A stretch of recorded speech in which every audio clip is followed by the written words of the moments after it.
السلام علیکم ناظرین، میں ہوں آپ کا ہوسٹ سید فہد حسین، پروگرام کشکول معرفت میں، جو کہ رحم ٹی وی کی پیشکش ہے۔ رحم کرو، رحم کیا جائے گا۔ ناظرین، جیسا کہ آپ جانتے ہیں کہ اس پروگرام کے 3 مین سیگمنٹس ہیں۔ پہلے سیگمنٹ کا نام ہے انمول موتی، کہ جس میں حضرت ہمیں روزمرہ زندگی کے کسی اہم معاملے میں ہماری رہنمائی فرماتے ہیں، اور اس پروگرام کے دوسرے سیگمنٹ کا نام ہے شبہ کا ازالہ، کہ جس کے اندر ہم حضرت سے گفتگو کرتے ہیں ان سوالات کے بارے میں جن کے ذریعے اسلام یا پیغمبر اسلام کے خلاف ذہنوں میں شکوک و شبہات پیدا کیے جاتے ہیں، اور حضرت قرآن و سنت کی روشنی میں ان شکوک و شبہات کا ازالہ فرماتے ہیں۔ اینڈ ناظرین، اس کے آخری سیگمنٹ کا نام ہے لطائف علمیہ، کہ جس کے اندر حضرت ہمیں تاریخ کے جھروکوں سے علم اور ذہانت پہ مبنی واقعہ سناتے ہیں، اور یہ سیگمنٹ انتہائی دلچسپی کا حامل ہے۔ ناظرین، اس پورے پروگرام کے دوران آپ ہمارے ساتھ شامل رہتے ہیں اپنی کالز کے ساتھ، اپنے شرعی روحانی مسائل اور خوابوں کی تعبیر کے سلسلے میں، اور حضرت قرآن و سنت کی روشنی میں ہماری رہنمائی فرماتے ہیں۔ تو ناظرین، اس وقت ہمارے ساتھ موجود ہیں دور حاضر کی عظیم علمی، روحانی اور محبوب شخصیت، مفتی اعظم امریکہ حضرت مولانا مفتی منیر احمد آخوند دامت برکاتہم العالیہ۔ السلام علیکم حضرت۔ وعلیکم السلام۔ کیا حال ہے؟ الحمدللہ خیریت۔ ماشاء اللہ۔ تو ناظرین، آپ کی دلچسپی کے ساتھ، پوری بھرپور دلچسپی کے ساتھ، ہم پہلے سیگمنٹ کی ابتدا کرتے ہیں انمول موتی کی، کہ جس کے اندر حضرت ہمیں روزمرہ زندگی کے حوالے سے کسی اہم معاملے میں رہنمائی کرتے ہیں۔ آئیے چلیے دیکھیں کہ آج حضرت ہمیں کس حوالے سے ہماری رہنمائی کرتے ہیں۔ الحمدللہ وحدہ والصلاۃ والسلام علی من لا نبی بعدہ، اما بعد۔ انسانوں کے باہمی تعلقات کے اعتبار سے انسانوں کی 3 قسمیں ہیں۔ اچھا۔ پہلی قسم ہے وہ لوگ جن کے کسی سے کوئی تعلق نہیں اور وہ تنہا رہتے ہیں۔ اچھا۔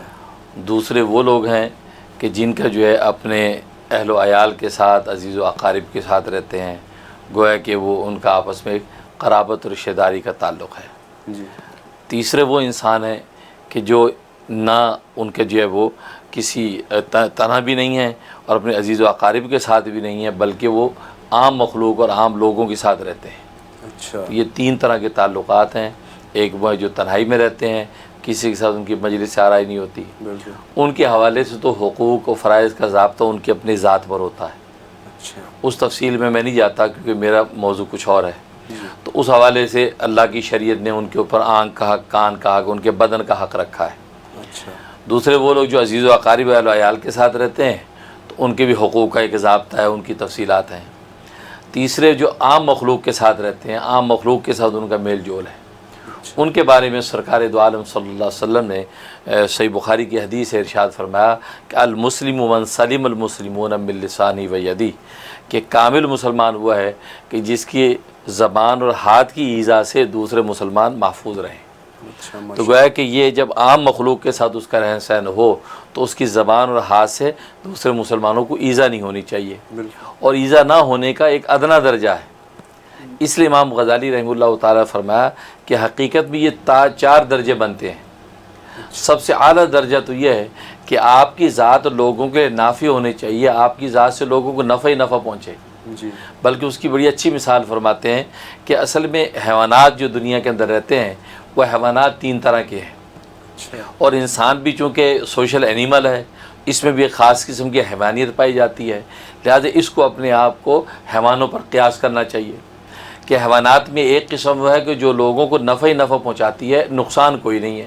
مطلب گائے ہے، بھینس ہے، بکری ہے، یہ اس کے دودھ سے بھی نفع پہنچتا ہے، گوشت سے بھی نفع پہنچتا ہے، تو یہ سراپا نفع ہی نفع ہے، نقصان کوئی نہیں۔ دوسرے وہ ہیں کہ جن کی ذات سے نقصان ہی نقصان پہنچتا ہے، نفع کوئی نہیں، جیسے سانپ ہیں، بچھو ہیں، یہ ایسے موذی جو جانور ہیں کہ یہ ان کی ذات سے ایذا ہی پہنچتی ہے، نقصان نفع کوئی نہیں۔ دوسری وہ قسم۔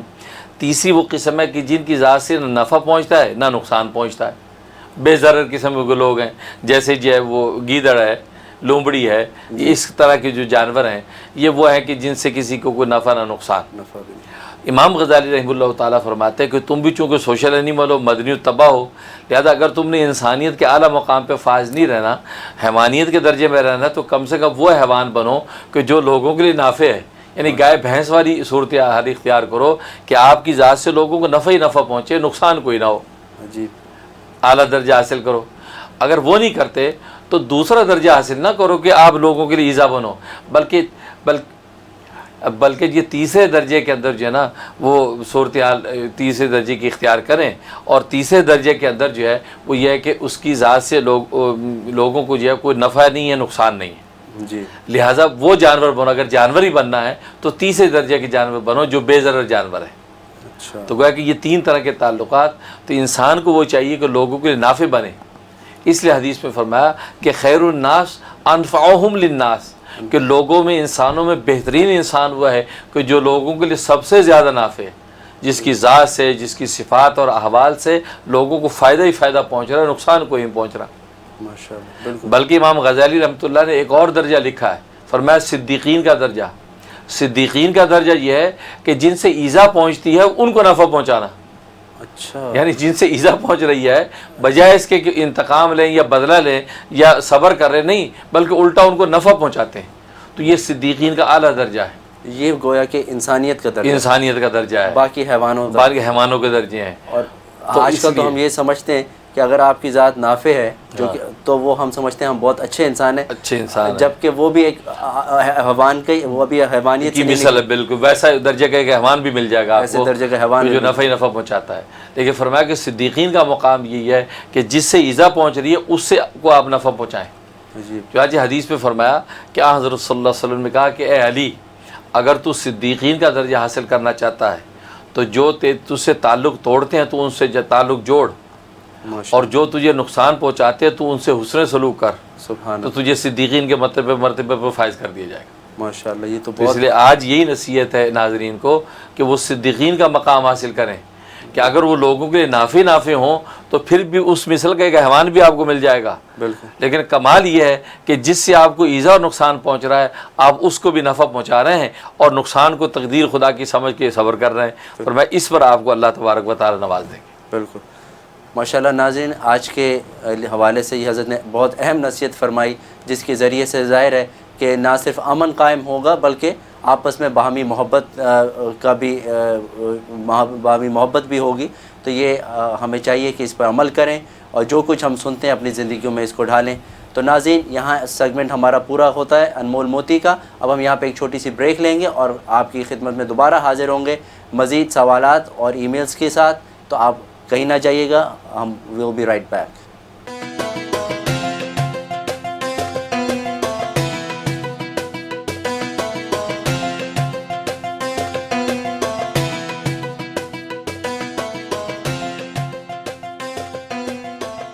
نبی کریم صلی اللہ علیہ وآلہ وسلم نے فرمایا، عورتوں کے ساتھ اچھا سلوک کیا کرو۔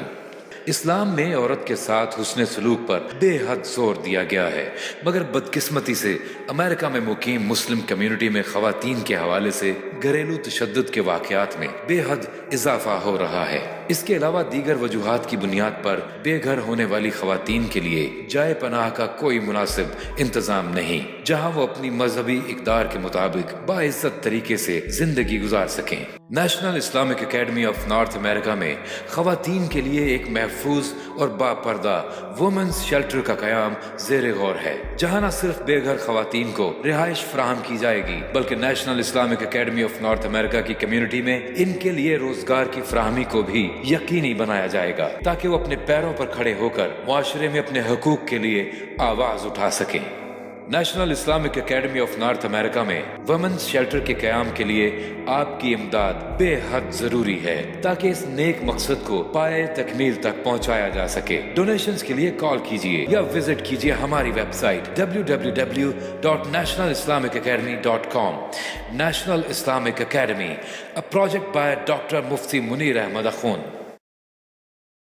رسول کریم صلی اللہ علیہ وآلہ وسلم نے مذہب میں علم حاصل کرنے کی اہمیت اس قدر بیان کی ہے کہ اسے مومن کی کھوئی ہوئی میراث کہا گیا ہے۔ حدیث نبوی صلی اللہ علیہ وآلہ وسلم ہے کہ عابد پر عالم کو فضیلت ایسے ہی ہے جیسے 14ویں کے چاند کو تمام ستاروں پر۔ اسلام میں علم کی اسی اہمیت اور فضیلت کو مشعل راہ بنا کر نیشنل اسلامک اکیڈمی میں اسلامک ریسرچ کالج کی تعمیر کی جائے گی، جہاں اسلامی تعلیم کے ساتھ ساتھ جدید علوم کے مواقع فراہم کیے جائیں گے۔ Islamic research college of liberal arts آج کے دور میں مسلم نوجوانوں کے لیے ریسرچ، مباحثے اور مطالعے کی تمام تر سہولیات فراہم کرے گا تاکہ نوجوانوں میں منطقی انداز میں سوچنے کی اہلیت پیدا ہو۔ یہاں اسلامیات، اسلام اور science, bio chemistry, communication, computers, medical technology, accounting, nursing, social work وغیرہ جیسے مضامین کی تعلیم ملک کے مایہ ناز اور قابل اساتذہ کے ذریعے دلائی جائے گی۔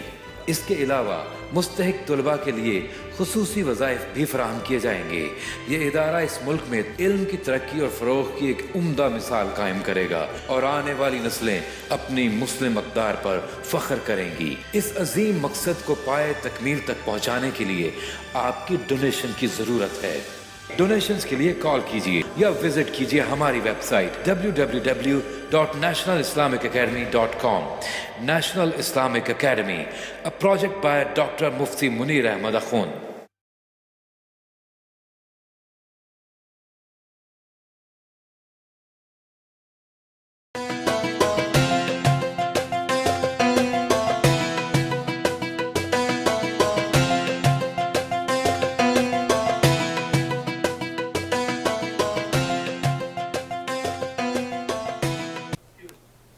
ویلکم بیک ناظرین، آپ دیکھ رہے ہیں پروگرام کشکول معرفت جو کہ رحم ٹی وی کی پیشکش ہے۔ رحم کرو رحم کیا جائے گا۔ ناظرین، اس وقت ایک ہمارے ساتھ کالر موجود ہیں، آئیے دیکھتے ہیں کہ ان کا کیا سوال ہے۔ ہیلو، السلام علیکم۔ ہیلو ناظرین، اس پروگرام کے دوران آپ اپنے کسی بھی شرعی روحانی مسائل کے سلسلے میں ہمیں کال کر سکتے ہیں۔ کال کا نمبر آپ کی ٹی وی کی اسکرین پر آ رہا ہوگا۔ جب بھی آپ سوال کریں تو اپنے ٹی وی کی آواز کم کر دیں تاکہ وہ کسی قسم کی بھی اس کے اندر انٹرفیرنس نہ آئے، اور یاد رکھیں کہ آپ اپنا پین اور پیپر وغیرہ رکھیں، کیونکہ حضرت انتہائی قیمتی بات بتاتے ہیں تو اس کو آپ کو نوٹ کرنے میں آسانی ہوگی۔ یہ ایک ہمارے ساتھ کالر تھے، پتہ نہیں شاید کسی وجہ سے ان کی کال ڈراپ ہو گئی، تو دیکھتے ہیں کہ یہ دوبارہ کنیکٹ ہو سکتے ہیں۔ تو ناظرین، آپ جب بھی کنیکٹ کریں کال کرنے سے پہلے اپنے میک شور کر لیں کہ آپ کی ٹی وی کی والیوم کم ہے، تاکہ وہ یا بند کر لیں تاکہ کسی قسم کی بھی انٹرفیرنس نہ ہو۔ السلام علیکم ورحمۃ اللہ تو وبرکاتہ۔ ناظرین دیکھیں، ہم کنٹینیو کرتے ہیں حضرت سے گفتگو، ہم اپنے پہلے سیگمنٹ ہی کے حوالے سے۔ جی شاید کال کنیکٹ ہونے کی کوشش کر۔ السلام علیکم ورحمۃ اللہ وبرکاتہ۔ وعلیکم السلام۔ کیسے ہیں آپ؟ الحمدللہ۔ وعلیکم السلام۔ جی میرا آپ سے ایک سوال یہ تھا کہ بچوں کو جو چھوٹے بچوں کو جو کپڑے پہنائے جاتے ہیں جس میں کارٹون کی تصویریں وغیرہ بنے ہوتے ہیں، اس کے بارے میں کیا حکم ہے، ذرا واضح کر دیجیے پلیز۔ السلام علیکم ورحمۃ اللہ۔ وعلیکم السلام۔ یہ تو بہت امپورٹنٹ سوال ہے۔ یہ کہتے ہیں کہ بچوں کے لیے ہم کپڑے خریدتے ہیں اور اس پر تصویریں، اور ان تصویروں کے حوالے سے کیا شرعی حکم ہے۔ اب تو آج کل تو ہر کپڑے پہ ہی تقریباً تصویر ہے۔ جی بالکل، بہت اچھا سوال کیا ہے، واقعی وقت کی ضرورت ہے۔ اصل میں فقہ کے ایک اصول ہے الامور بمقاصدہا، کہ احکام جو ہے وہ مقاصد پر ڈیپینڈ کرتے ہیں کہ کس مقصد کے لیے آپ نے یہ چیز کی ہے۔ تو کپڑوں پہ جو تصویریں ہوتی ہیں وہاں تصویریں مقصود نہیں ہوتی، اصل میں کپڑا مقصود ہوتا ہے۔ آپ جب کپڑے خریدتے ہیں تو بچوں کے کپڑے خریدنا مقصود ہوتا ہے، اس میں جو تصویریں ہیں وہ خریدنا مقصود نہیں ہوتا۔ لہذا چھوٹے بچوں کے لیے ویسی تصویر اور کھلونوں کے حوالے سے کافی فلیکسیبلٹی ہے۔ لوب البنات کی جو حدیث ہے صحیح بخاری کی، کہ عائشہ صدیقہ رضی اللہ تعالیٰ عنہ کی جو کھلونے ہوا کرتے تھے تو حضرت صلی اللہ علیہ وسلم نے اس کی اجازت دی تھی، بلکہ ان کی سہیلیوں کے ساتھ ان کو کھیلنے کی اجازت تھی، اور اس کے مختلف جو ہے وہ جانوروں کی بھی تصویریں تھیں اور چھوٹی چھوٹی گڑیاں بھی تھیں۔ تو بچوں کے حوالے سے ویسے بھی اس کی گنجائش ہوتی ہے، لیکن یہ کہ جب آپ کپڑے خریدتے ہیں تو کپڑے خریدنا، اس کی سطر و بدن چھپانا مقصود ہوتا ہے، تصویریں بائی کرنا مقصود نہیں ہوتا۔ اس کے انڈر جو اگر اس کے ضمن میں اگر تصویریں بھی آ جاتی ہیں تو اس میں کوئی مذاکرہ نہیں، شرعاً وہ جائز ہے۔ اس کی مثال ایسی جیسے اخبار ہے، اخبار جو خریدتے ہیں، اخبار سے جو تصویریں خریدنا مقصود نہیں ہوتا، بلکہ وہ خبر رسانی مقصود ہے، جو اس میں خبریں آئی ہوئی ہیں تو وہ خبریں خرید کے اس کو پڑھنا مقصود ہوتا ہے، اس میں تصویریں بھی ہیں۔ اور آج آپ کو پتہ علماء، صلحاء، فقہاء، بزرگان سبھی اخبار پڑھتے ہیں، سب کے سامنے اخبار ہوتا ہے، ہر ایک کی بیٹھک میں اس کے ٹیبل پہ اخبار پڑا ہوا ہے۔ اب اس میں اسی لیے جائز ہے کہ وہاں تصویریں مقصود نہیں ہیں، مقصود خبریں ہیں۔ تو بالکل اسی طرح، اور لہٰذا اس کے کاروبار بھی علماء نے جائز کہا ہے کہ اخبار کا کاروبار جو لوگ کرتے ہیں ان کی آمدنی کو کوئی نہیں کہتا کہ حرام آمدنی ہے، تو اس کو بھی سبھی جائز کہتے ہیں. تو اسی وجہ سے اسی طرح یہ کپڑوں کا معاملہ ہے. تو بچوں کے کپڑے جن پہ تصویریں یا کارٹون بنے ہوئے ہیں اگر خریدیں تو اس میں کوئی مذاقہ نہیں ہے اور کسی قسم کی کوئی کراہت نہیں ہے. ماشاء اللہ حضرت، یہ تو آپ نے بہت اہم بات بتا دی، کیونکہ یہ اعتراض تو ہم سنتے ہیں اور بہت عام ہے کہ آپ کے کپڑوں پہ تصویر ہے اور آپ کا کھلونا جو ہے وہ گڑیا کی شکل کا ہے، وہ بھی ایک اس کو بت کہہ دیتے ہیں. لیکن اسی وقت ایٹ دا سیم ٹائم آپ کے پاس اخبار ہیں اور آپ کے پاس وہ میگزین وغیرہ آتے ہیں اور وہ تو ہوتے ہی تصویریں ہیں. مختلف ایڈ کے بغیر تو اخبار پاسبل نہیں ہے، ایڈ کی بھی ہوتی ہے اور پروگرامز کی بھی تصویریں. بالکل. اور یہ تو اس کو کسی نے مکروہ تک نہیں کہا. ہاں بالکل بالکل. تو یہ اسی لیے یہ وجہ جو تعلیمی کتابیں ہیں، جو ٹیکسٹ بک ہیں اسکولوں میں، کالجوں میں، مدرسوں میں، اس کی اگر تصویریں ہیں تو وہ جائز ہیں. آج آپ کو پتہ ہے کہ مدرسوں کی جو ڈکشنریاں ہیں، بخاری کی، مسلم کی، عربی کی ڈکشنریاں، اس میں تصویریں بھی موجود ہیں. تو وہ تصویریں صرف تعلیم کے لیے ہیں. ایک چیز کا نام لکھا ہوا ہے اور اس چیز کی شکل کیا ہے وہ آپ کو شکل بنا کے دکھا رہے ہیں، تو تعلیماً ہے. لہٰذا جو بکوں کے اندر بھی، کتابوں میں بھی جو تصویریں ہیں تو وہ چونکہ تعلیم کے لیے، ایجوکیشن کے لیے ہیں، اس لیے علماء نے اس کو جائز کہا ہے. لہٰذا اس کے حرام ہونے کا کوئی فتویٰ نہیں. اسی طریقے سے علاج معالجے کے لیے ڈاکٹر جو بنتے ہیں، ڈاکٹروں کی کتابوں میں تصویریں ہیں، تو وہ تصویریں صرف نفس تصویر نہیں ہیں بلکہ وہ تعلیم کے لیے. اب وہ جب ڈاکٹرز اس تصویروں کو دیکھیں گے، اس اسکیلیٹن کو دیکھیں گے، اس کے ڈھانچے کو دیکھیں گے، تصویروں کے ذریعے سے پوری باڈی کی ریسرچ کریں گے، تو تبھی کل کو جا کے وہ کسی نتیجے پر پہنچ پائیں گے. بالکل. تو وہ جو تصویریں وہ تعلیماً تصویریں ہیں، علاج معالجے کے اندر انسان جو ہے تاکہ ایکسپرٹ ہو سکے. بالکل. تو اس لیے المرو بمقاصد یہ کہ کس مقصد کے تحت ہے یہ چیز، اس کے اوپر فیصلہ کیا جاتا ہے، کہ جس کو نبی پاک صلی اللہ علیہ وسلم نے انما الاعمال بالنیات پر فیصلہ فرمایا. تو یہ وجہ ہے. تو لیکن وہ تصویریں جو انسان جو ہے وہ کسی پوجا پاٹ کے لیے تصویریں لٹکا رہا ہے، یا وہ تصویریں جو تفریح تباہ کے لیے تصویریں اکٹھی کر رہا ہے، تو ان تصویروں کے بارے میں احکام الگ ہیں. لیکن جو تعلیم کے لیے ہے، علاج کے لیے ہے، کسی ایجوکیشن کی بنیاد پہ ہیں، اس کی اجازت ہے.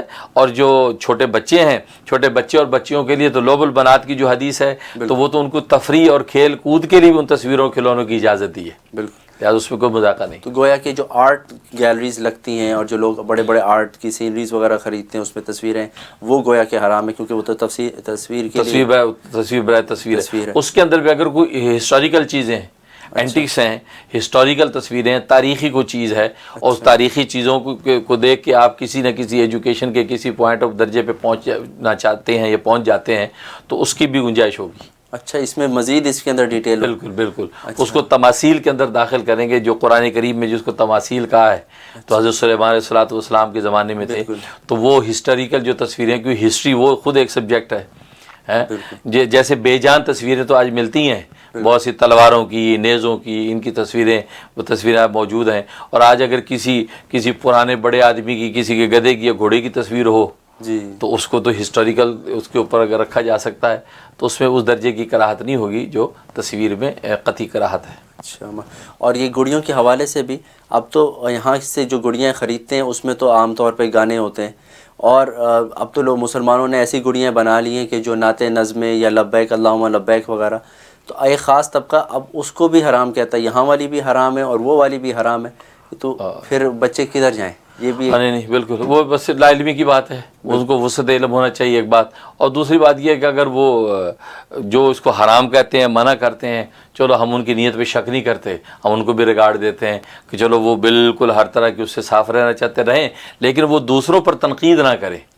جو ایسے کھلونے استعمال کرتے ہیں، ایسے اپنے بچوں کو ایسے کھلونے لا کے دیتے ہیں، ان پر تنقید نہ کریں. بالکل. ماشاء اللہ.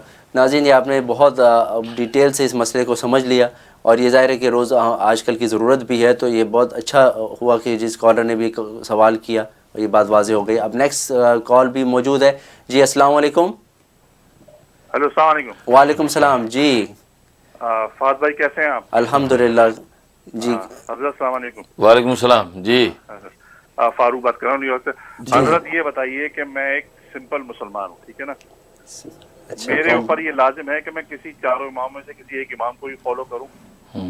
اچھا، یا بغیر فالو کیے بھی میں مسلمان رہ سکتا ہوں؟ ٹھیک. اچھا، سمپل رہنا چاہتے ہیں آپ؟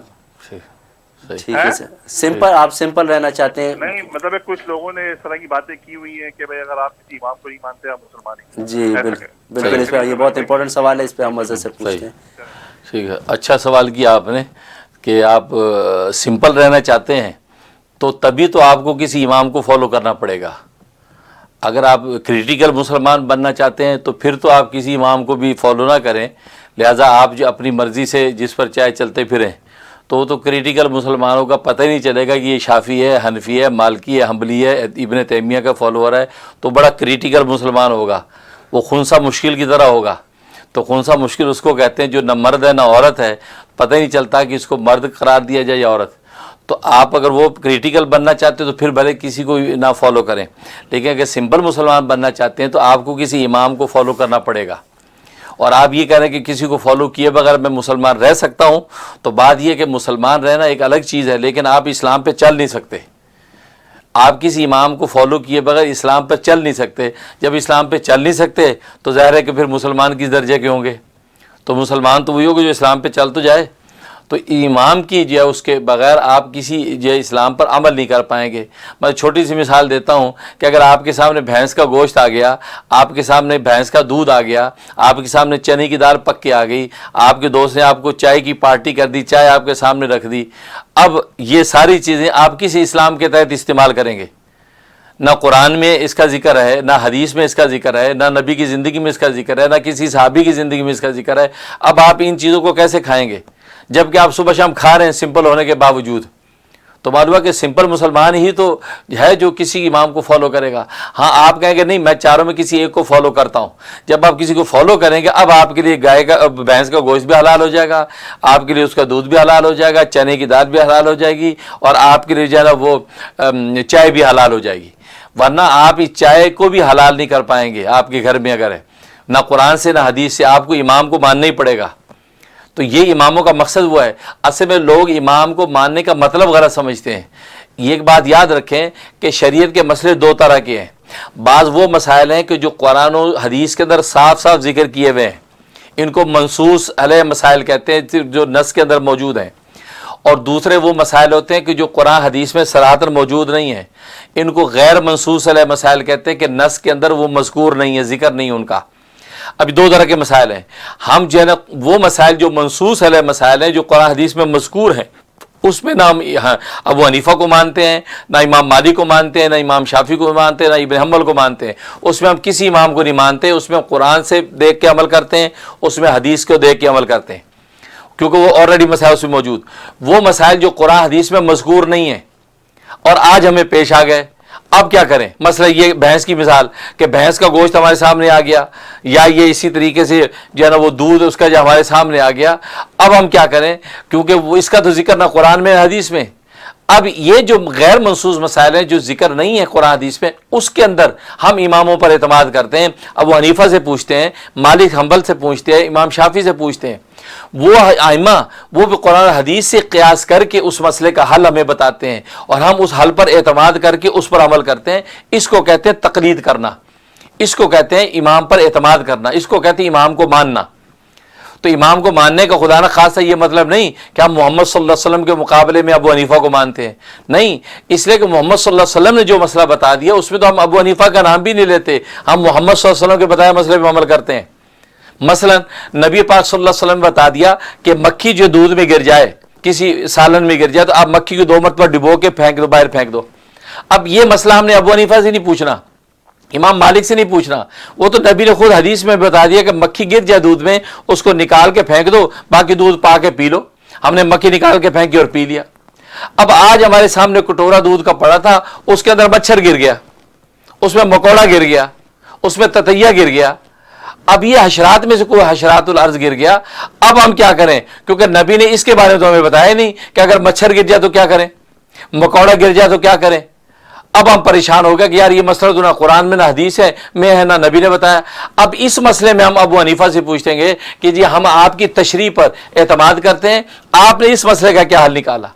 تو امام ابو حنیفہ رحمۃ اللہ علیہ پھر اپنے اصول و قواعد کے تحت وہ استنباط اور اجتہاد کریں گے, اور وہ پھر اس کا حکم بتائیں گے کہ اس کا حکم بھی وہی ہے جو مکھی کھائے, کیونکہ مکھی کے اندر چونکہ بہنے والا خون نہیں ہے, تو لہذا ایسا جو بھی حشرات الارض جس میں بہنے والا خون نہیں ہوگا اس کا یہی حکم ہوگا جو کہ مکھی کا ہے. لہذا مکوڑے کا بھلے حدیث میں ذکر نہیں لیکن چونکہ اوصاف اس کے اندر وہی ہیں جو مکھی کے ہیں, لہذا اس کو بھی نکال کے آپ پھینک دیں, دودھ آپ کا پاک. اب یہ ابو حنیفہ کا جو استنباط تھا اس پہ ہم نے اعتماد کیا, ان کی بات کو مان لیا, یہ اس کو کہتے ہیں ابو حنیفہ کو ماننا. تو خدا نہ خاصہ یہ نبی کے مقابلے میں ماننا نہیں ہے, یہ دھوکہ ہے لوگوں کا. لوگ کہہ دیتے ہیں کہ جی آپ جو ہے وہ محمدی ہیں یا حنفی ہیں. اصل میں یہ سوال ہی غلط ہے, یہ سوال ہی غلط ہے. یہ تو ایسی ہے کہ جیسے آپ سے کوئی سوال کرے کہ آپ پاکستانی ہیں یا پنجابی ہیں, آپ پاکستانی ہیں یا بلوچی ہیں. یہ سوال ہی غلط ہے. آپ یہ کہیں کہ میں پاکستانی پہلے ہوں بلوچی بعد میں ہوں. صوبے کا نام ہے بلوچی, تو صوبے کا اور فیڈرل کا آپس میں کیا مقابلہ بھائی؟ اب آپ کو کہے آپ نیو یارکر ہیں یا امریکن ہیں, آپ کیا جواب دیں گے؟ کیا بات کر رہی ہے, میں امریکن پہلے ہوں نیو یارکر بعد میں ہوں. ایسی جو آپ کو کہتا ہے آپ محمدی ہیں یا حنفی ہیں, آپ کہیں میں محمدی پہلے ہوں حنفی بعد میں ہوں. محمدی تو پوری اسٹیٹ ہے, پوری اسٹیٹ محمدی ہے, اس کے 4 صوبے ہیں, ایک ابو حنیفہ ہے, ایک مالک ہے, ایک شافعی ہے, حنبل ہے. تو حنفی شافعی مالکی 4 صوبے ہیں, ان میں سے میں حنفی صوبے کا آدمی ہوں. تو وہ پاکستانی اور بلوچی والی بات ہو گئی کہ محمدی پہلے ہوں اور حنفی بعد میں ہوں, پاکستانی پہلے ہوں بلوچی بعد میں ہوں. لیکن یہ دھوکہ ہے کہ یہ بات کہہ دی جاتی ہے. اس لیے اس دھوکے کو سمجھیں. یہ غیر منصوص جو قرآن حدیث میں مذکور نہیں ہے مسائل, اس میں ہم ائمہ پر اعتماد کر کے تقلید کرتے, اس کو تقلید کرنا کہتے ہیں کہ ان کے بتائی تشریح پہ عمل کرنا, اس کو کہتے ہیں تقلید. اور یہ ماننا ضروری ہے. اگر ایک سمپل مسلمان کو سمپل بھی رہنا ہے تو اسے ماننے بغیر اسلام پر چل نہیں پائے گا. ماشاء اللہ, یہ آپ نے بہت زبردست بتایا.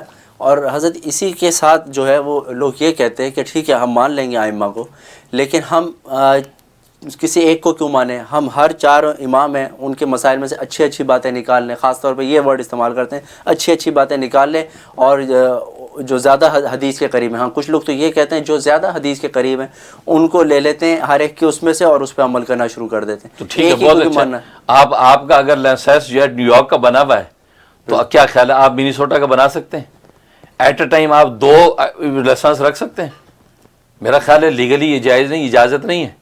آپ اگر صوبہ پنجاب میں رہتے ہیں اور پنجاب کا آپ کا جو بنا ہوا ہے لائسنس یا پنجاب کا پاسپورٹ بنا ہوا ہے تو آپ بلوچستان کا بھی بنا لیں گے, تو میں سمجھتا ہوں یہ وائلیشن ہے, یہ لیگلی جائز نہیں ہے.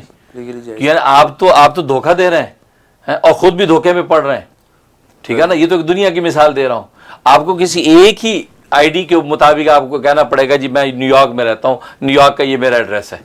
بلکہ یہاں تو کہتے ہیں ایڈریس چینج کرو تو بھی بتاؤ کہ آپ کہاں گئے ہیں. بالکل. تو وہاں پر آپ جو آپ حنفی بھی رہنا چاہتے ہیں, مالکی بھی رہنا چاہتے ہیں, آپ چاہتے ہیں جو حدیث کے قریب وہ لے لیں, لیکن حدیث کے قریب ہے یہ فیصلہ کون کرے گا؟ آپ خود فیصلہ کریں گے. اگر آپ خود فیصلہ کریں گے اس کے بعد آپ تو خود بھی وقت کے امام ہوئے, تو پھر 5واں امام ماننا پڑے گا. تو آپ 5ویں امام ہو گئے, آپ پیدا کرنے چاہیے. بالکل, آپ کو اجتہاد کرنا چاہیے, آپ تقلید کریں نا. اس لیے کہ یہ حدیث کے قریب ہے یا نہیں یہ کون سمجھے گا؟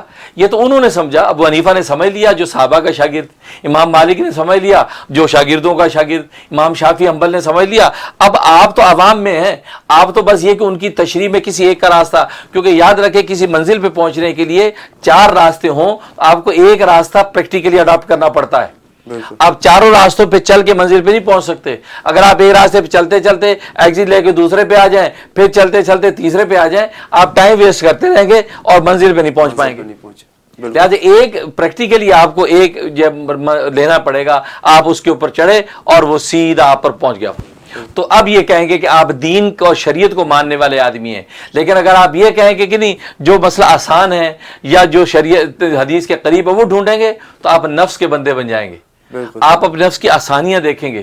میں چھوٹی سی مثال دیتا ہوں کہ دیکھو خون نکلنے سے وہ جو امام شافعی رحمۃ اللہ علیہ کے نزدیک وضو نہیں ٹوٹتا, امام ابو حنیفہ رحمۃ اللہ علیہ کے نزدیک ٹوٹ جاتا ہے. اب سخت سردی کا موسم ہے یا کوئی اجلت اور جلدی ہے, آپ نے وضو کیا, آپ حنفی ہیں, آپ نے صبح وضو کیا فجر میں, سردی میں ٹھنڈے پانی سے وضو کر لیا, اب مسجد کی چلے آ رہے تھے, آپ نے تھوکا تو اس میں خون تھا. اب حنفی ہو گیا, آپ نے وضو کیا, ابھی آپ نے تھوکا تو اس میں خون تھا, آپ نے سوچا چھوڑو یار میں شافعی ہوتا ہوں, میں شافعی کے مطابق نماز پڑھ لیتا ہوں, اللہ اکبر. تو یہ تو آپ نے دین کو کھلونا بنا دیا.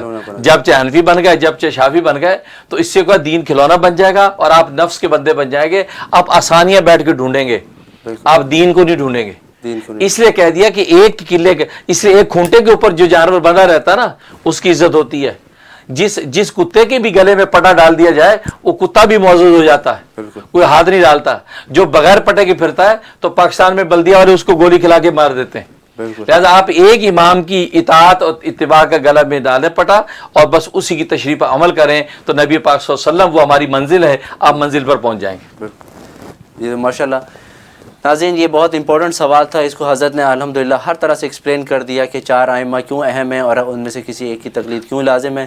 تو یہاں پر یہ بات پوری ہوئی. انشاءاللہ اب وقت ہو گیا ایک چھوٹی سی بریک کا, ہم ایک بریک لیں گے اور اس کے بعد آپ کی خدمت میں دوبارہ حاضر ہوں گے.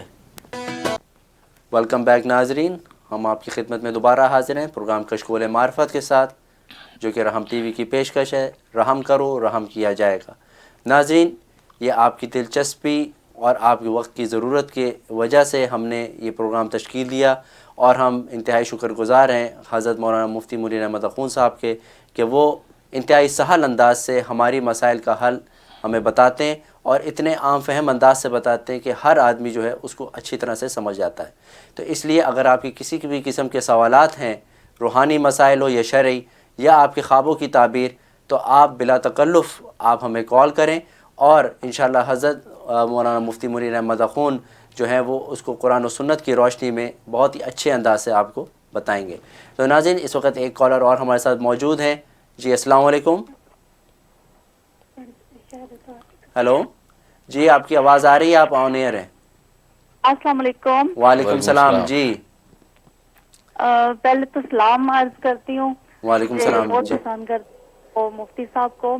جی جی اور تھینک یو ویری مچ. بات بھی نہیں ہوتی تو اور دوسری یہ کہ میں یہ پوچھنا چاہتی تھی کہ میں تہجد پڑھتے ہیں ہم لوگ, تو سم ٹائم میں جو ہے نا صبح کبھی کبھی ایسا ہو جاتا ہے, کبھی ریئلی ایسا ہوتا ہے کہ صبح کے ٹائم مطلب جاگنا ہو تہجد کے لیے تو ہم فجر کے وقت اٹھ جائیں تو پھر وطر نے چھوڑ دیے ہوتے ہیں, تو وطر کو دوبارہ مطلب ادا کرنا چاہیے یا کیا کرنا چاہیے؟ اچھا یعنی کہ آپ تہجد کے لیے اٹھنے کی کوشش کرتی ہیں اور کبھی نہیں اٹھا جاتا تو پھر کیا کریں؟ اچھا کبھی کبھار ایسا ہو جاتا ہے کہ نہیں اٹھ پاتا. ٹھیک ہے, بہت اچھا سمجھ گئے ہم آپ کا کوشچن. تو ہم حضرت سے پوچھتے ہیں. جی جی ہاں, تو اچھا سوال ہے. پہلی بات تو یہ ہے کہ اگر جب تک آپ کو تہجد کی پوری عادت نہیں پڑ گئی کہ آپ رات کو اٹھ جاتے ہیں, اس وقت تک آپ وطر کو پڑھ کے سویا کریں, وطر کو چھوڑا نہ کریں. اور اس کا بڑا آسان اور اچھا طریقہ یہ بھی بتایا گیا ہے کہ آپ یہ جب تک کہ عادت نہیں پڑ رہی تہجد کی, اس وقت تک طریقہ یہ ہے کہ تہجد کا ثواب آپ کو ملتا رہے تو آپ وطر سے پہلے 4 رکعت نفل پڑھ لیا کریں. عشاء کے ٹائم میں وطر سے پہلے 4 رکعت نفل یہ تہجد کی نیت سے پڑھ لیں تو تہجد کا ثواب مل جائے گا. پھر وطر پڑھ لیں تو یہ, اور پھر تہجد میں جب اٹھ جائیں تو تہجد کی نوافل پڑھ لیں, تہجد اس میں وطر پڑھنے کی ضرورت نہیں. لیکن جیسے آپ بتا رہی ہیں کہ آپ تو موسٹلی اٹھ جاتی ہیں, کبھی ایسا ہو جاتا ہے کہ آپ میں تہجد میں آنکھ نہیں کھلی اور جناب وہ وطر بھی قضا ہو گیا, تو اب آپ پوچھ رہے ہیں کہ وطر کو قضا کرنی یا نہیں؟ بالکل کرنی ہے.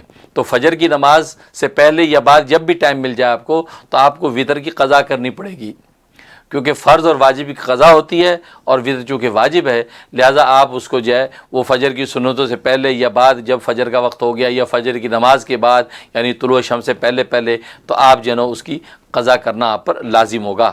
لیکن جب تک عادت نہ پڑے تو آپ جو ہے وہ عشاء ہی میں وطر پڑھ کے سویا کریں اور جو اس کو چھوڑا نہ کریں. ماشاءاللہ. حضرت اسی سلسلے میں لوگ کچھ یہ بھی کہتے ہیں کہ وطر کے بعد اگر آپ نے کوئی اور نوافل پڑھ لیے تو دوبارہ وطر پڑھنے چاہیے, وطر کو آخری نماز بنانا چاہیے. نہیں, ایسا نہیں. یہ تو نسائی شریف کی حدیث ہے. ام سلمہ رضی اللہ تعالیٰ عنہ فرماتی ہیں کہ سرکار دو عالم صلی اللہ علیہ وسلم وطر کے بعد 2 ہلکی پھلکی رکعت نفل کی پڑھتے تھے. تو یہ مستقل ایک جو ہے لوگوں کے اندر ایک کنفیوژن پھیلا ہوا ہے, وہ سمجھ آخری نماز سے مراد ہے کہ فرض واجب کے درجے کی آخری نماز وطر ہونی چاہیے. اس کے بعد نوافل آپ اس کے بعد پڑھتے نہیں ہیں, جتنے چاہے پڑھیں, ہاں, تو اس میں کوئی مذاکرہ نہیں ہے.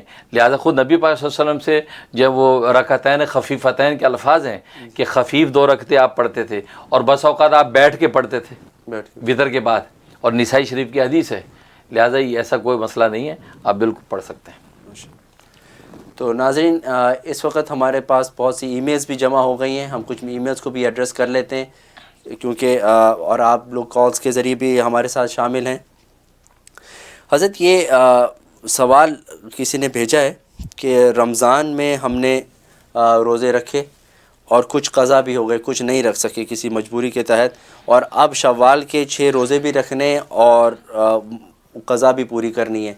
تو ہم چاہتے ہیں کہ شوال کے جو روزے ہیں ان کی فضیلت بھی مل جائے اور قضا بھی پوری ہو جائے. تو ہم پہلے کیا کریں, پہلے قضا رکھ لیں یا شوال کے روزے پہلے رکھ لیں پھر بعد میں قضا کر لیں؟ اس کا آسان طریقہ تو یہ کہ وہ قضا روزے رکھیں, کیونکہ قضا جو ہے فرض روزوں کی آخر میں پوچھ ہوگی, اور رمضان کے بعد کے جو مستحب روزے ہیں ان کی تو پوچھ نہیں ہے, وہ تو ایکسٹرا ایک اجر کے لیے ہیں.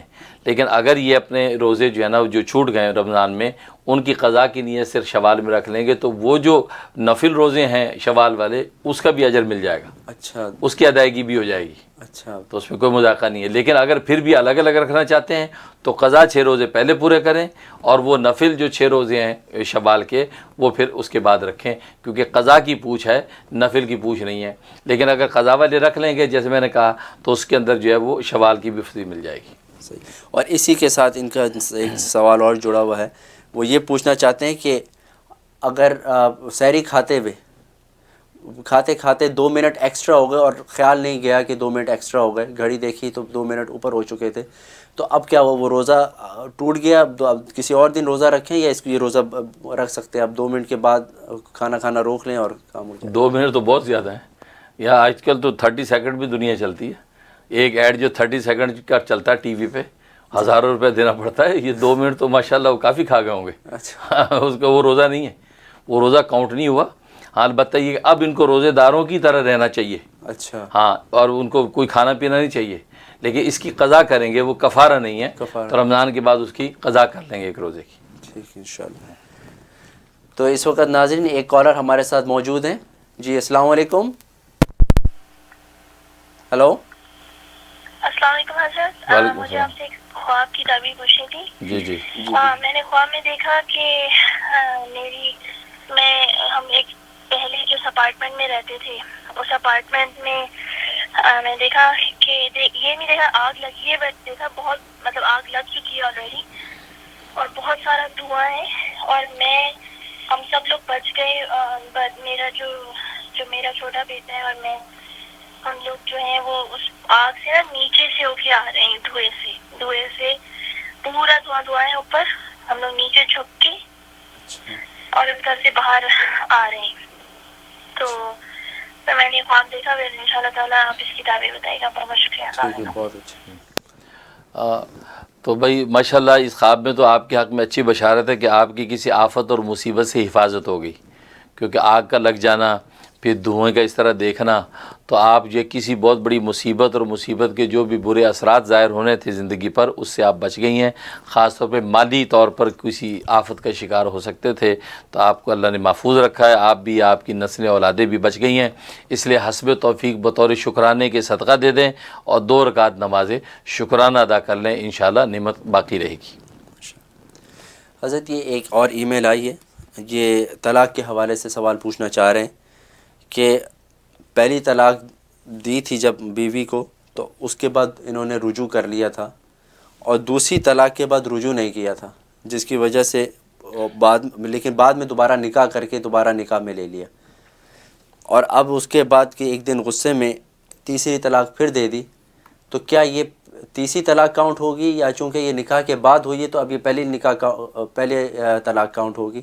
کیونکہ ان کو یہ پوچھنا ہے کہ اب ان کو حلالہ شرعی کی ضرورت ہے دوبارہ اسی خاتون سے نکاح کرنے کے لیے, یا اب یہ رجوع کر سکتے ہیں کیونکہ یہ طلاق نکاح کے بعد ہوئی ہے. کیونکہ انہوں نے ایک تو پہلی طلاق دی, وہ بالکل کنسیڈر ہو گئی, وہ کنسیڈر رجوع کر لیا تھا, رجوع کر لیا, پھر طلاق دی, رجوع نہیں کیا اور نکاح سے نکل گئی, اس کے بعد پھر اس کے بعد طلاق ہوئی, پھر اس کے بعد نکاح کر لیا, اب تینوں طلاق کاؤنٹ ہوں گی. تو نکاح کے بعد جو طلاق دی یہ تیسری بنے گی, یہ پہلی نہیں ہوگی؟ نہیں تیسری بنے گی. اچھا, تیسری بنے گی, اور تینوں طلاق واقع ہو گئیں, اور یہ طلاق مغلظہ ہو گئی ہے. اور مغلظہ کا مطلب یہ ہے کہ حلال شرعی کے بغیر اب دوبارہ جو پہلے شوہر کے پاس نہیں آ سکتی. اچھا, 3 طلاق واقع ہو گئی. تو یہ ان کی اب یہ کیسے ان کی طلاق, اب لوگ یہ بھی جاننا چاہ رہے ہیں کہ کس طرح سے طلاق کا وہ گنتی شروع ہوتی ہے. کیونکہ نکاح کے بعد شروع نہیں ہوتی گویا کہ. ہاں نہیں نکاح کے بعد نہیں ہوتی، بلکہ جب یہ تحلیل شرعی کے بعد جب نئی زندگی شروع کرتے ہیں اب وہ شروع سے کاؤنٹ ہوتی ہیں. اچھا کیونکہ ابھی تک تو طلاق بائن ہوئی ہے، اچھا نفس نکاح سے دوبارہ جڑ گئے ہیں، لیکن جب یہ حلالہ شرعی کر کے اب دوبارہ جائیں گی نا اب یہ شروع سے کنسیڈر ہوگا، کیونکہ ایک شخص بیچ میں زوج ثانی آیا، اسے پہلا پروسیس بالکل کلیئر کر دیا، اب پہلے شوہر کے پاس جب آئیں گی اب یہ ان کا پروسیس ہے 1 2 3 سے سٹارٹ ہوگا. اچھا لیکن جب تک وہ نکاح کے اندر ہے، بائن کے اندر ہے، تو اس وقت تک جو ہے نا وہ طلاق اگر دیتے رہے تو وہ طلاق کاؤنٹ کریں گے. اس لیے کہا جاتا ہے عام طور پہ ایک طلاق دے دی اور رجوع کر لیا تو مفتی یہی لکھتا ہے کہ دیکھو اب آپ کو صرف 2 کا حق باقی ہے، اگر آپ نے جو 2 دے دی تو یہ مغلظ ہو جائے گی. اسے پھر اس نے دوسری دے دی، بالکل پھر رجوع نہیں کیا مثلا جیسے، پھر نکاح ہو گیا، اب پھر اس نے کر دیا، اسے کہا جاتا ہے دیکھو یار تمہیں سے 1 کا حق باقی ہے ورنہ تو یہ جو ہے وہ مغلظہ ہو جائے گی، اس نے تیسری بھی یوز کر لی. تو اس لیے یہ تینوں کی تینوں کنسیڈر ہوں گی. ہاں لیکن تحلیل شرعی ہونے کے بعد جب عورت آتی ہے وہ گویا کہ پہلی طلاقوں کا اثر ختم ہو کر وہ نئے پروسیس کو سٹارٹ کرتی ہے. ٹھیک ہے انشاءاللہ. ناظرین اس وقت ہمارے ساتھ ایک کالر اور موجود ہیں. جی ہیلو السلام علیکم. وعلیکم السلام. جی آپ کا نام؟ جی میرا نام خالدہ پروین ہے. جی جی فرمائیے. اور میں نے پوچھنا تھا کہ میرے ہسبینڈ کی گاڑی ہے نا تو انہوں نے دیکھا کہ گاڑی کے بیچ اندر نا شہد کی مکھیاں لگی ہوئی ہے، چھتا لگا ہوا ہے. اچھا وہ شہد اتار کے کھا رہے ہیں. میں نے اچھا اس کی تعبیر پوچھنی تھی. گاڑی کے اندر شہر یہ چھتا لگا ہوا ہے؟ ہاں جی گاڑی کے نا اندر چھتا لگا ہوا ہے تو وہ گئے تو انہوں نے دیکھا تو پھر انہوں نے اتار کے وہ کہتے ہیں میں کھا رہا ہوں اتار کے. اچھا ماشاءاللہ. جی تو ایک اور میں نے دیکھی ہے، میں نے خود خواب دیکھی ہے کہ میں سوئی تھی تو رات کو نا میں نے دیکھا کہ خواب میں نا بھائی آگ بڑی زیادہ آگ بڑک رہی ہے. اچھا میرے نزدیک تو نہیں ہے، کافی دور ہے، پر میں دیکھی ہے تو میں نا بھاگ رہی ہوں، میں کہتی ہوں کہ وہ آ رہی ہے میری طرف. تو میں نا دور بھاگ گئی ہوں، مجھے نا کچھ کہا نہیں انہوں نے، اچھا بس صرف دور دیکھی ہے میں نے. آگ دیکھی انہوں نے. ہاں جی بہت زیادہ آگ ہے، بہرحال نزدیک نہیں آئی، دور ہی ہے. اور آپ کے ہسبینڈ کیا جاب کرتے ہیں؟ وہ جاب نہیں کرتے، وہ گھر پہ ہی ہوتے ہیں. ٹھیک بہت اچھا ہے. ماشاءاللہ دونوں خواب بنیادی طور پر اچھے ہیں. جہاں تک پہلے خواب کا تعلق ہے تو اس کا مطلب آپ کے ہسبینڈ کو دین اور تقوی میں اللہ تبارک و تعالیٰ ترقی عطا فرمائیں گے، خاص طور پہ قرآن کریم کی تلاوت اور قرآن کریم کے ساتھ خاص شغف اور محبت نصیب ہوگی. لہٰذا انہیں کہیں قرآن کریم کی تلاوت کیا کریں اور قرآن کریم کو شب و روز جیسے آپ بتا رہی ویسے ہی گھر پہ رہتے ہیں وہ، تو قرآن کی تلاوت کا اہتمام کریں اور قرآن زیادہ سے زیادہ سنا کریں. اس سے ان کے دین دنیا کے ساری برکتیں خیریں ملیں گی اور یہ بہت مبارک اشارہ ہے. اور دوسرا جو خواب آپ نے دیکھا اس کا مطلب اللہ تعالیٰ نے آپ کو کسی آفت سے مصیبت سے محفوظ رکھا. آپ کی کوئی ایسی بیماری لگنے کا خطرہ تھا جو آپ کو بالکل ڈیمیج کر دیتی یا آپ کی جان لیوا ثابت ہو سکتی تھی، لیکن آپ چونکہ بچ گئی ہیں اس کا مطلب اللہ نے آپ کو محفوظ رکھا. حسب توفیق شکرانے کے طور پہ آپ 2 رکعت نماز پڑھیں اور صدقہ دے دیں، انشاءاللہ اللہ تعالیٰ محفوظ رکھیں گے. ماشاءاللہ. ناظرین یہاں پر ہم ایک چھوٹی سی بریک لیں گے اور تھوڑی دیر کے بعد آپ کی خدمت میں دوبارہ حاضر ہوں گے. Stay with us. Welcome back ناظرین، آپ دیکھ رہے ہیں پروگرام کشکول معرفت جو کہ رحم ٹی وی کی پیشکش ہے. رحم کرو رحم کیا جائے گا. ہم آپ کی خدمت میں حاضر ہیں اپنے تیسرے سیگمنٹ لطائف علمیہ کے ساتھ، اور اس پورے پروگرام میں آپ ہمارے ساتھ شامل ہوتے ہیں اپنی فون کالز کے ذریعے اپنے روحانی شرعی مسائل اور خوابوں کی تعبیر کے ساتھ. ناظرین کچھ اہم سوالات ہم اپنے سیگمنٹ کی طرف جانے سے پہلے کچھ ای میلز کے سوالات دیکھ لیتے ہیں. اس کے بعد ہم لطائف علمیہ کے سلسلے میں جو حضرت سے ہم دلچسپ واقعہ سنتے ہیں اس کے بعد سنیں گے. حضرت یہ ایک طلاق ہی کے سلسلے میں جو پرانا ہمارا ای میل تھی طلاق کے حوالے سے، اسی کے سلسلے سے ایک اور انٹرسٹنگ سا سوال آیا ہوا ہے کہ کوئی ایک لوکل ٹی وی پر کوئی ڈرامہ سیریل آ رہا ہے اور اس کے اندر یہ صورت بنی ہے کہ ایک عورت جو ہے وہ کسی آدمی سے شادی کر لیتی ہے اور اصل میں اس کو کسی اور آدمی سے شادی کرنی ہے، لیکن اپنے والدین کی مرضی کو پورا کرنے کے لیے، ان کی خواہش کو پورا کرنے کے لیے وہ اس شخص سے بھی شادی کر لیتی ہے اور وہ شخص سے یہ ڈیل بنا لیتی ہے کہ آپ مجھے رات کی ملاقات سے پہلے طلاق دے دیں گے تاکہ میں اپنے پرانے کسی عاشق کے ساتھ جو ہے تاکہ اس کے ساتھ نکاح کر سکوں. اچھا وہ ڈرامے میں یہ دکھایا گیا ہے کہ وہ واقعی رات کی ملاقات سے پہلے اس کو طلاق بھی دے دیتا ہے، ایک طلاق دے دیتا ہے. اب وہاں پر یہ ایک سچویشن بن گئی ہے کہ وہ عورت اب پرانے والا جو اپنا عاشق ہے اس سے شادی نہیں کر پا رہی، بلکہ ایک تیسرے آدمی کو ڈھونڈ رہی ہے جس سے وہ حلال شرعی کروا سکے. تو اس کی کیا حقیقت ہے کہ یہ حلال شرعی کیا چیز ہے، اس کی کیا حقیقت ہے، اس کی کیوں ضرورت پڑتی ہے، کب ضرورت پڑتی ہے؟ تو وہ صاحب یہ پوچھتے ہیں کہ ہم نے تو حلال شرعی کو یہ تب سمجھا تھا کہ یہ تب ہوتا ہے جب 3 طلاقیں ہوتی ہیں. تو کئی سوالات جمع ہیں کہ یہ اس عورت کی تو رخصتی بھی نہیں ہوئی تھی یا ہو گئی تھی، یہ ان ساری چیزوں کے حوالے سے کچھ واضح نہیں ہو رہا. اب اس میں یہ ہے کہ پہلی بات ہوئی کہ حلالے کی ضرورت اس وقت پیش آتی ہے کہ جب پہلے اس کی کسی جگہ پہ شادی ہو، نکاح ہو، وہ پھر اس بندے کو طلاق دے دے، اس عورت کو طلاق دے دے، 3 طلاق دے دے مثلا، پھر وہ کسی اور سے شادی کرے، شادی کرنے کے بعد پھر اب اس کو پہلے کے پاس آنا ہوگا. اور یہاں پر جو نوعیت آپ بتا رہے ہیں کہ پہلے آدمی سے جو اس کا آشنا ہے اس سے تو اس کا کوئی نکاح شادی ہے ہی نہیں، اس سے کوئی شادی صرف دوسرے والے سے یہ کہا کہ بھئی وہ رخصتی سے پہلے شب زواج سے پہلے مجھے طلاق دے دینا، اس نے دے دی. تو لہٰذا اس میں تو اصل میں تو حلالے کی ضرورت ہی نہیں ہے، لہٰذا وہ اپنے آشنا کے سے جا کے نکاح کر سکتی ہے، ٹھیک ہے نا. ہاں لیکن پھر بھی اگر نوعیت یہ ہوتی کہ پہلا آدمی بھی اس کا شوہر ہوتا ہے جس سے اس کو طلاق ملی ہوئی ہے اور 3 طلاق دی ہوئی ہیں اور دوسرے شوہر کے پاس جا رہی ہے، پھر دوسرے شوہر سے اس نے طلاق حاصل کی، تو پھر وہ پہلے کے پاس جائے کہنا جب پھر حلالی شرعی ضرورت پیش آتی ہے. یہاں تو یہ نوعیت ہے ہی نہیں، اس لیے قرآن کریم نے یہی کہا ہے کہ پہلے سے طلاقیں ہوئی ہیں، اس کے بعد پھر فلا تحل لہ من بعد حتی تنکح زوجا غیرہ، کہ یہ عورت پہلے شوہر کے لیے حلال نہیں ہو سکتی جب تک کہ کسی دوسرے آدمی سے نکاح نہ کرے. اور یہاں پر تو وہ پہلے جو اس کا آشنا ہے جس سے وہ چاہتی ہے اس سے نکاح کی ہوئی تفصیل ہے ہی نہیں، تو لہٰذا اس صورت میں حلال کی ضرورت نہیں. ایک بات. دوسری بات یہ ہے کہ دوسرا جو شوہر ہے اس نے جو اس کو طلاق دی ہے نا، دوسرا شوہر اس کو جو طلاق دے رہا ہے، یہ طلاق کی نوعیت دیکھنی پڑے گی. اگر اس نے 3 الفاظ میں طلاق دی ہے، تجھے طلاق دیتا ہوں، طلاق دیتا ہوں، طلاق دیتا ہوں، تو پھر پہلے طلاق سے تو بائنہ ہو جائے گی، نکاح سے نکل جائے گی، باقی 2 طلاقیں لغو ہو جائیں گی کیونکہ وہ پہلے سے ابھی تک اس کی رخصتی ہوئی نہیں، لہٰذا جو وہ بائنہ ہو گئی اب یہ کہیں بھی نکاح کر سکتی ہے. لیکن اگر شوہر نے 3 طلاق ایک لفظ میں کہیں، یوں کہا کہ تجھے 3 طلاق دیتا ہوں، تو یہ طلاق مغلظہ ہوگی، یہ طلاق مغلظہ ہوگی. اب یہ اسی شوہر کے پاس دوبارہ آنے کے لیے حلال اس کے لیے ضروری ہوگا. اچھا، سیم شوہر کے پاس سیم شوہر پہ آنے کے لیے تو حلال ضروری ہوگا. لیکن اگر الگ الگ طلاقیں دی ہیں تو سیم شوہر کے پاس دوبارہ آنے کے لیے حلال کی ضرورت نہیں، کیونکہ بائنہ ہوئی ہے، صرف نکاح کر کے دوبارہ آ سکتی ہے. یہ ہے. ٹھیک ہے، جزاک اللہ. یہ بھی ایک اہم سوال تھا، یہ کسی ڈرامہ سیریل میں چل رہا ہے. تو ناظرین، ہمارا آخری سیگمنٹ انتہائی دلچسپ، ہم حضرت سے وہ دلچسپ واقعہ ضرور سنیں گے جو علم اور ذہانت پہ مبنی ہوتا ہے، اور یہ آپ لوگوں کے لیے بڑی دلچسپی کا باعث بھی ہوتا ہے. آئیے چلتے ہیں کہ حضرت آج ہمیں کیا قصہ سناتے ہیں.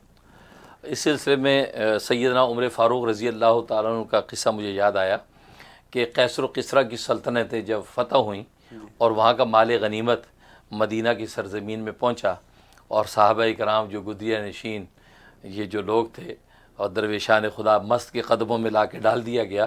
حضرت عمر فاروق جیسا جلیل القدر خلیفہ کہ ان کے امامے میں پیمند لگے ہوئے ہیں اور کپڑوں کے اوپر پیمند ہیں، چھال کے جوتے پہننے والا، کہ روب و دبدبے کا عالم یہ کہ قیصر و کسریٰ کی سلطنتیں کانپتی تھیں، ان کے سامنے آیا. تو کسریٰ جو ہے، کسریٰ بادشاہ کا تخت بھی آیا، اس کا قالین بھی آیا، اس کا جبہ بھی آیا، اور اس کی جناب وہ اور چیزیں ساری جو ہے نا وہ ان کی خدمت میں رکھی گئی. تو آپ نے جو ہے وہ تمام مال غنیمت کے حصے کروائے کہ حصے بناؤ، سب کا توڑ کے حصے بنا کے برابر. تو یہ جب چیزیں آئیں تو ان کو بھی آپ نے فرمایا کہ ان کو بھی ٹکڑے کرو. یا تخت کے بھی ٹکڑے کیے گئے، آپ کے تاج کے ٹکڑے کیے گئے، اور جب اسی طریقے سے باقی اور جتنی چیزیں جبہ وہ بھی ٹکڑے کر کے وہ سب تقسیم ہو رہا ہے. جب قالین ٹکڑے کرنے لگے تو ایک صحابی کھڑے ہو گئے، کہا کہ اے سیدنا امیر المومنین عمر فاروق، ایک بات کرنی ہے. آپ نے تخت کے ٹکڑے کروائے، آپ نے جبے کے ٹکڑے کروائے، تو میں نہیں بولا. میں نے سوچا چلو یہ تخت کی لکڑی کسی نہ کسی کام تو آ جائے گی، اور یہ کپڑے کا ٹکڑا کسی کام آ جائے گا. لیکن آپ قالین کے جو ٹکڑے کروا رہے ہیں، یہ قالین کے اگر ٹکڑے ہو گئے تو اس کی افادیت ہی ختم ہو گئی، کیونکہ قالین کا استعمال ہوتا ہے کسی ایک بڑے کمرے کی بڑی جگہ پہ رکھنے کے لیے. اب چھوٹا سا ٹکڑا قالین کا کوئی کیا کرے گا؟ تو آپ خدا کے لیے آپ اس کے ٹکڑے نہ کروائیں، کسی ایک کے حصے میں دے دیں. آپ فرمایا کہ ابھی تو خاموش رہے، اس ٹکڑے کرنے کی مسئلے میں تجھے بعد میں بتاؤں گا، اس لیے ابھی مجھے ٹکڑے کرنے دے۔ وہ خاموش ہو گئے، آپ نے اس کے قالین کے بھی ٹکڑے کر دیے اور وہ بانٹ دیے۔ اس کے بعد آپ نے فرمایا کہ نبی کریم صلی اللہ علیہ وسلم کا خط جب کسریٰ کے پاس گیا تھا، تو کسریٰ کا بادشاہ پرویز تھا، اس نے نبی پاک صلی اللہ علیہ وسلم کے خط کے ٹکڑے کر دیے تھے، پاؤں میں مسئلہ تھا۔ تو نبی کریم صلی اللہ علیہ وسلم کی جب اطلاع ملی تھی تو آپ نے دعا کی تھی، اے اللہ تو اس کے ملک کی اور اس کی بادشاہی کے بھی اسی طرح ٹکڑے کر دے کہ جیسے اس نے میرے خط کے ٹکڑے کیے۔ تو آج میں نے اصل میں اس کی قالین اور چیزوں کے ٹکڑے نہیں کیے، میں نے نبی کے فرمان کو پورا کیا ہے۔ اللہ اکبر، کہاں نظر تھی کہ میں نے نبی کے فرمان کو پورا کیا ہے کہ انہوں نے فرمایا تھا ٹکڑے ہو جائے اس کی بادشاہی، تو لہٰذا میں نے اس کے قالین کے بھی ٹکڑے کیے، اس کے تاج کے بھی ٹکڑے کیے، اس کے تخت کے بھی ٹکڑے کیے، کیونکہ میں نبی کے فرمان کو صرف پورا کرنا چاہتا تھا، مجھے جو ہے اس کی جو ہے ٹکڑے کرنا مطلوب نہیں تھے۔ سبحان اللہ۔ اس لیے علامہ انور شاہ کشمیری رحمہ اللہ تعالیٰ لکھتے ہیں کہ نبی پاک صلی اللہ علیہ وسلم کا یہی کمال ہے، کمال معجزہ ہے کہ آپ کے ایک فرمان قیامت سے پہلے پورا ہو کے رہے گا۔ سبحان اللہ۔ آپ کا کوئی فرمان ایسا نہیں کہ جس کی عملی شکل آپ قیامت سے پہلے نہ دیکھ لیں۔ اللہ نے نبی کا وہ عظمت مقام رکھا ہے، آپ نے جو فرما دیا ہے وہ قیامت سے پہلے پورا ہونا ہی ہونا ہے۔ تو آپ نے جو کہہ دیا تھا کہ یہ پرویز کی جو سلطنت کسریٰ کے ٹکڑے کر دے جیسے میرے خط کے ٹکڑے کیے، تو اللہ تعالیٰ نے صحابہ کی آنکھوں کے سامنے دکھایا کہ اس کے ملک کے کس طرح ٹکڑے ہوئے۔ اللہ ماشاءاللہ۔ اس سے اندازہ کریں کہ صحابہ اکرام کی نبی پاک صلی اللہ علیہ وسلم کے ایک فرمان پہ کیسی نظر تھی کہ کس طریقے سے ان کی اتباع اور اطاعت کر کے اپنے عشق کا اظہار کرتے تھے۔ آج تو اپنی منمانی زندگی میں بہت کچھ بھول جاتے ہیں، لیکن حضرت عمر نے اس وقت میں کہ جب اتنے خزانے آئے تھے کیسو کسریٰ کے کہ خود حضرت عمر بھی رونے لگے اور اللہ سے دعا کرنے لگے، یا اللہ یہ کہیں دنیا میں تو ہمیں بدلہ نہیں دے دیا کیا؟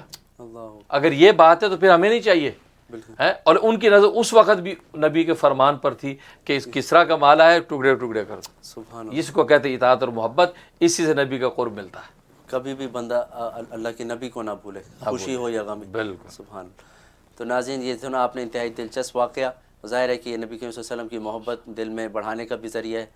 تو اس وقت ہمارے ساتھ ایک کالر موجود ہیں، ہم ایک کال لیں گے۔ السلام علیکم مفتی صاحب۔ وعلیکم السلام۔ پہلے تو آپ لوگوں کو آپ کے شو کی بہت بہت مبارکباد، اور ہمیں آپ کا شو واقعی میں بہت پسند ہے۔ اور مفتی صاحب مجھے سوال آپ سے یہ پوچھنا تھا کہ آج کل آپ کو پتہ ہے کہ اینڈرائڈ فون آ گئے ہیں، اور یہ جو اسمارٹ فونس ہیں اس میں لوگ قرآن شریف جو ہے وہ ڈاؤن لوڈ کر لیتے ہیں، صورتیں ڈاؤن لوڈ کر لیتے ہیں، اور اس کے بعد اسی سیل فون میں بہت ساری فلمیں بھی ہوتی ہیں، اور وہی سیل فون وہ واش روم میں لے کے بھی جاتے ہیں، اور وہی سیل فون وہ کلبز میں بھی لے کے جاتے ہیں۔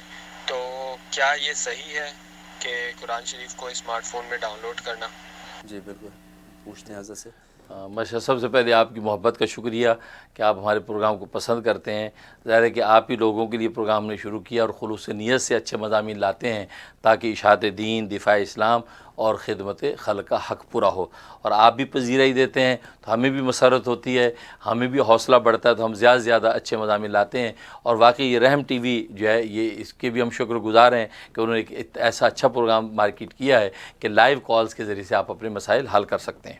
باقی سوال آپ کا بہت اچھا ہے، لیکن اس کا جواب یہ ہے کہ آپ بالکل اس کے اندر قرآن کریم ڈاؤن لوڈ کر سکتے ہیں، اس میں کوئی مذاکرہ نہیں ہے۔ یہ ایسی ہے، حافظ قرآن کے سینے میں بھی تو قرآن ہوتا ہے، تو حافظ قرآن بھی تو باتھ روم میں جاتا ہے، تو جب حافظ قرآن کے لیے جانے کی اجازت ہے اور اس کے سینے میں قرآن موجود ہے، تو اسی طریقے سے جو اسمارٹ فون کے اندر قرآن ڈاؤن لوڈ کر لیا، بلکہ کرنا چاہیے۔ اگر آپ نے گانے فلمیں ڈاؤن لوڈ کی ہوئی ہیں تو یہ بھی کریں، اس لیے کہ حدیث میں فرمایا کہ جہاں آپ سے گناہ ہو جائے وہاں نیکی بھی کر لیا کرو، اس لیے کہ اگر روز قیامت میں زمین کا جو ٹکڑا آپ کے گناہ کی گواہی دے گا تو وہی سیم ٹکڑا آپ کی نیکی کی بھی جو گواہی دے گا، تو اللہ گناہ اور نیکی کو آپس میں ایک دوسرے سے کاٹ دیں گے، تو وہ قرآن کریم میں بھی اس کی موجود ہے، ان الحسنات یذہبن السیئات، کہ نیکیاں گناہوں کو مٹا دیتی ہیں۔ تو اس لیے آپ بالکل اس میں یہ فون تو ایک سپر مارکیٹ کی طرح ہے، جیسے سپر مارکیٹ کے اندر آپ کو حلال حرام سارا سٹف ملتا ہے، لیکن آپ سپر مارکیٹ میں جا کے حلال سٹف لیتے ہیں، حرام کی طرف کو دیکھتے بھی نہیں ہیں۔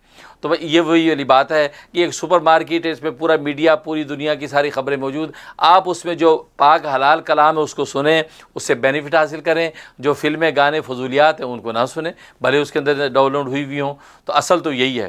تو باقی ویسے دونوں آپ نے اس کے اندر ڈالے ہوئے ہیں تو اس میں کوئی مذاکرہ نہیں، کیونکہ اصل میں تو اس کے اندر بالکل ڈاؤن لوڈ ہو کر خاموش ہو جاتا ہے، واضح نہیں ہوتا۔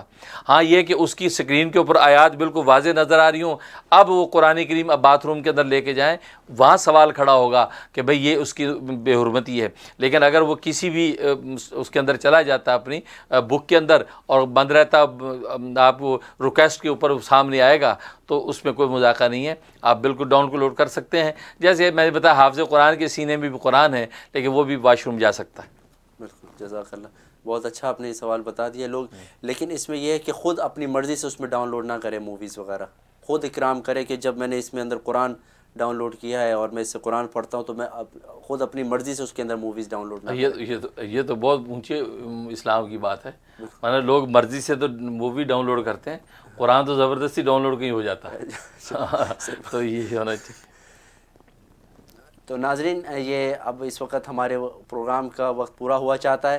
آپ دیکھتے ہیں یہ پروگرام ہر فرائیڈے کو رات 9 بجے سے لے کے 10 بجے تک ایسٹرن سٹینڈرڈ ٹائم، اور اس میں آپ لائیو کالز کے ذریعے اپنے شرعی روحانی مسائل اور اپنی خوابوں کی تعبیر کے سلسلے میں آپ ہمیں کال کرتے ہیں، حضرت قرآن و سنت کی روشنی میں ہماری رہنمائی فرماتے ہیں.